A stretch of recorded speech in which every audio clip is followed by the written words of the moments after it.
Hello guys, ഇപ്പം എന്തായി? ഞാൻ ആ മറ്റേ ചെങ്ങായില്ലേ ഇങ്ങനെ ഇവിടെ ഇങ്ങനെ അവിടെ ഇങ്ങനെ നിലത്ത് ഇങ്ങനെ കിടന്നാണ്ട് ഇവളിനെ ചങ്കൂറ്റം വന്നടാ. ആ ചെങ്ങായിനെ ഞാൻ എത്ര കളിയാക്കിയപ്പോൾ എല്ലാവരും എന്നെ വന്നാണ്ട് തെറി വിളിച്ച്. എന്തിനാണ് ഒരു ഫാമിലിനെ വെറുതെ കളിയാക്കണേ? എനിക്ക് എന്താണ് കിട്ടണേ എന്നൊക്കെ ചോദിച്ചാൽ ഇതിൻ്റെ കുറേ ഇതാക്കിയില്ല. ഇപ്പം എന്തായി? അറ്റിങ്ങളതാ വൈറലായി, അറ്റിങ്ങളതാ ഇൻ്റർവ്യൂലൊക്കെ കയറിയാണ്ട് ഓലെന്നെ കളിയാക്കണേ.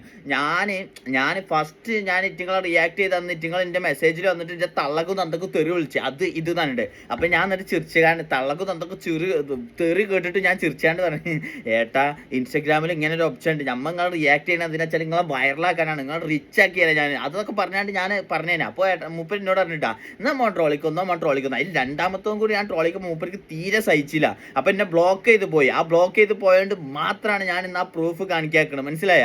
ആ ബ്ലോക്ക് മൂപ്പർക്ക് അപ്പോൾ ഒന്നും കൂടി ടെൻഷൻ ആയിട്ടോ, ഇവനെന്താ ഇങ്ങനെയൊക്കെ കളിയാക്കണമെന്നുണ്ട്. പക്ഷെ ഞാൻ അങ്ങനെ കളിയാക്കിയോണ്ടല്ലേ ഇന്ന് ഈ സ്റ്റേജിൽ നിൽക്കുന്നത്.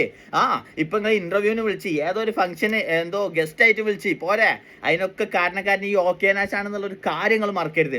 ഓക്കെ, എന്നും എന്നെ ഓർക്കണം. നീ ഈ വീഡിയോ എന്നാണ് നിങ്ങൾ കാണുന്നത് അന്നിൻ്റെ പേരേക്ക് എന്തെങ്കിലും ആപ്പിളോ മുന്തിരിയോ നാരങ്ങ എന്തെങ്കിലും കയറ്റി വരണം.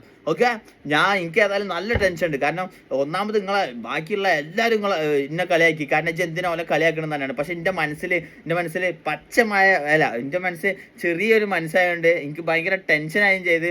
പിന്നെ എന്നെ എല്ലാവരും തെറ്റിദ്ധരിച്ചടാ. ഓക്കടാ, നന്മ മാത്രം ഉദ്ദേശിക്കണം. ഇനി മുതൽ ഞാൻ ഓരോരുത്തരും ഇതേമാതിരി കളിയാക്കും. ആരും എൻ്റെ ഇതിൽ വന്നാണ് പേഴ്സണലി വന്നാണ് തെറി വിളിക്കാൻ നിൽക്കരുത്. കാരണം എന്താ, ഞാൻ നന്മ മാത്രം ഉദ്ദേശിക്കണുള്ളൂ. ഓക്കെ, അപ്പം ബൈ.